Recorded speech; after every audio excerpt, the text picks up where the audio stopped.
labor, direct material, and manufacturing overhead, right? You add it, you can find out the total units, units produced, and there, how we can find out the number of units completed, it should be written here, and each item cost should be written here with the balances. So how we complete all these pro forma? Let's talk about this. So for this one, we are following our book example, which is Pierce Co., which has a job that calls for construction of wooden cargo crates. So company makes different kind of cargo, but this construction company, Pierce Co., they have given, sorry, the company has given this company Pierce Co. the order to create wooden cargo crates. So you can see the separate section for direct material, direct labor, and manufacturing overhead. In addition, there are summarized total cost for the summarized section of total cost uh, of this job as well. So let's talk about one by one how we create this. Number one is the direct material cost. So how this is different from job cost sheet. A job cost sheet will give you all the information regarding manufacturing cost. And we know that manufacturing cost is equal to direct material plus direct labor plus manufacturing overhead. So how we fill the direct material section here? We have another form, we call this material requisition form. Since the Pierce Corporation is given to create wooden crates, so let's talk about here. We have the example here, illustration says that. So this is the material requisition form and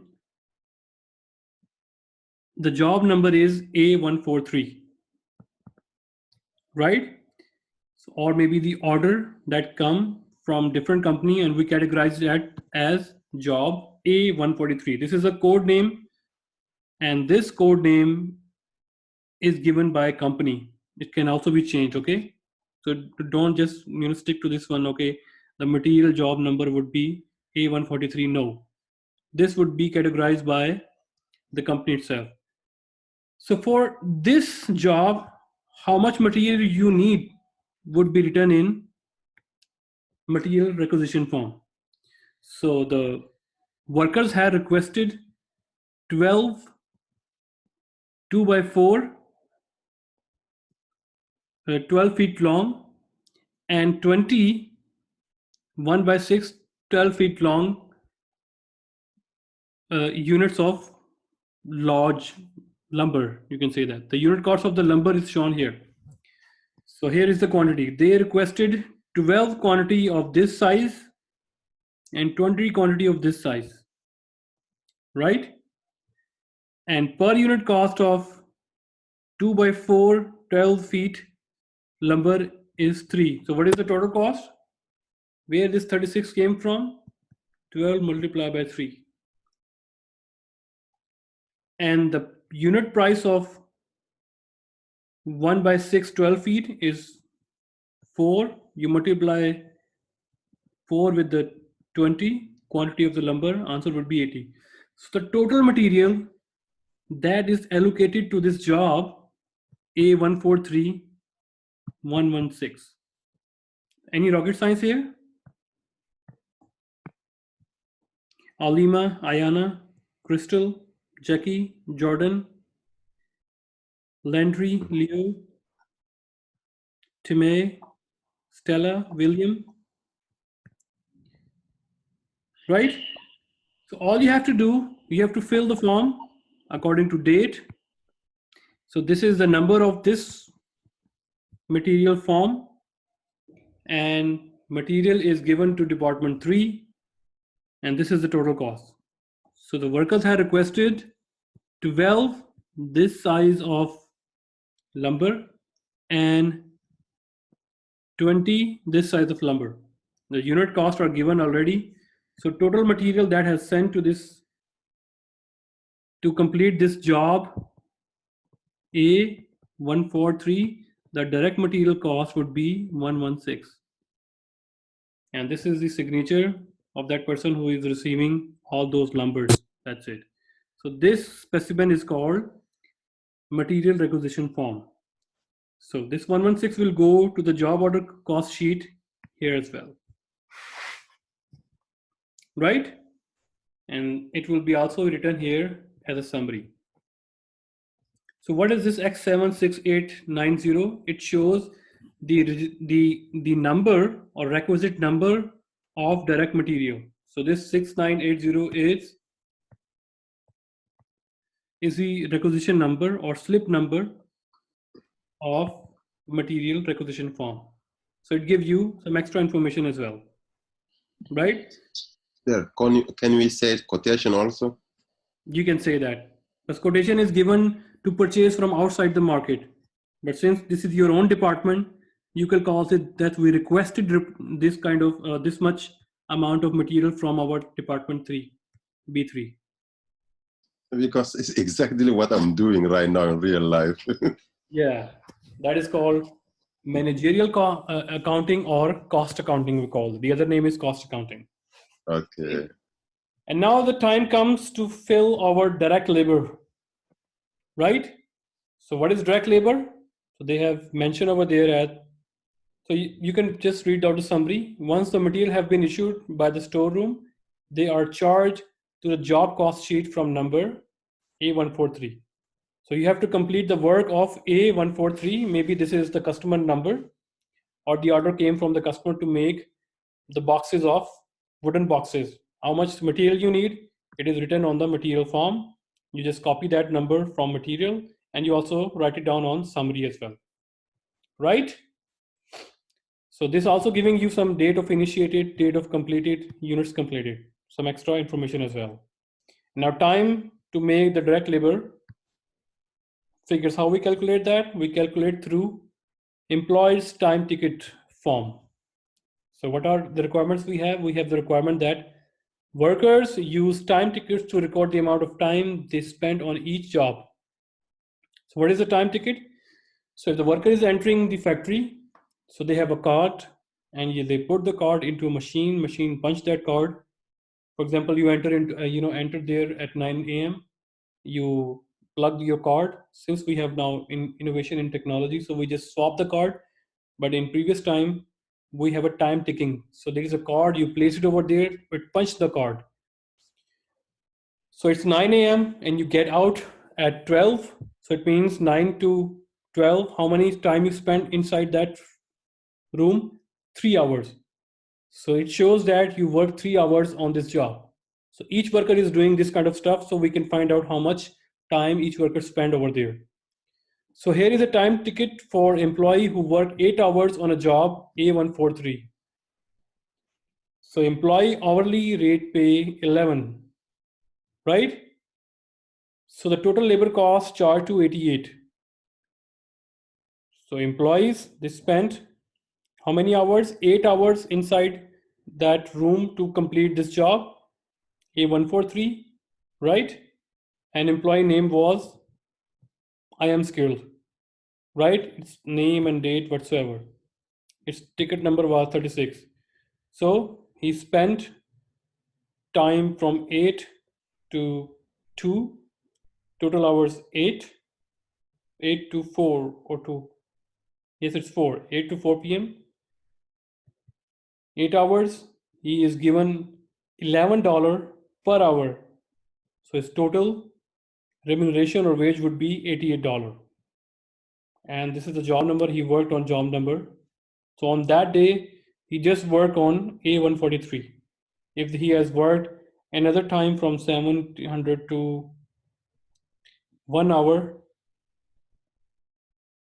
in other job, then also would be written here. But since we are talking about A143 job, so we will only talk about the wages according to A143.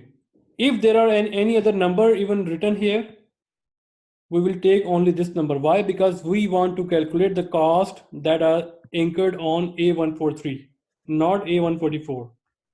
Okay, so we'll take this number.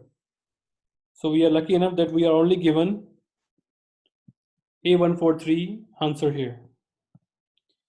So now we have filled our direct labor column or direct labor section of our job cost sheet as well.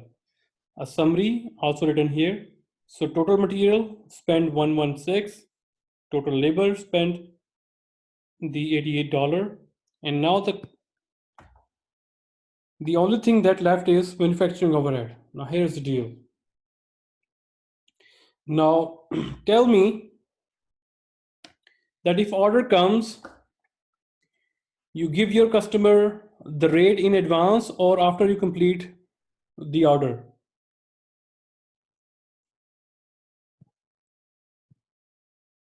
Do you understand my question? If order comes to the business, you give the rate to your customers in advance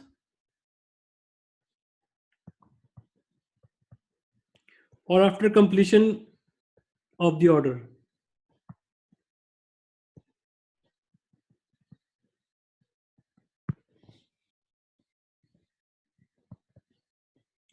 Of course, in advance. So normally, for example, customer call you, I want to purchase 3 boxes or 20 boxes from you. What is the rate? Then you tell them the rate in advance, so that if customer say it's in my budget, I will purchase it. Otherwise, I will look for another competitor or another supplier, right? You don't give the rate after the completion of the order, because in that case, customer has a right to refuse the order, right? Once you receive the order, then you make the order. Understand? Everyone? Alima, Ayana, Crystal, Jackie? Are you guys with me? Yes, understand. Yes. William, are you with me? Yes. Right? So it means, what are you doing right now? You are basically, because direct material, you can easily trace that one. So you have no problem. You can predict this much material going to be used, and you can write it down. Is easily traceable. For example, wooden cargo, you would be needing material $116 easily. Direct labor, it would be needing 8 hours to complete. Easily traced, $88 would be its remuneration. Now manufacturing overhead. How much electricity that belongs to this order of creating the wooden crates? How much lube gonna be used? How much janitor salary I'm gonna be, applying on this order? How much the supervisor salary I'm gonna be applying on this basis? So here is the challenging part.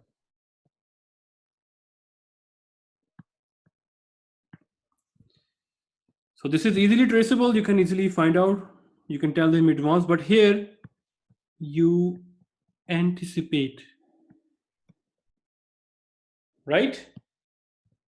Before receiving the order, you give quotation to the customer. Okay, we will be giving you 1 crate of, for example, $200 1 crate, or $100 1 crate.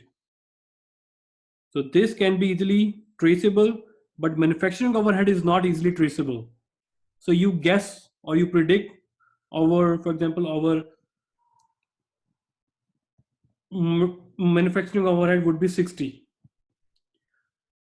So you think that this customer is giving me $400 worth of sales. What is my cost? 116 plus 88. 116 plus 88 plus 60. 264. That would be my cost. And my profit would be 136. Right? You gave the quotation that, okay, I would be selling you this wooden crate at 400. And then you analyze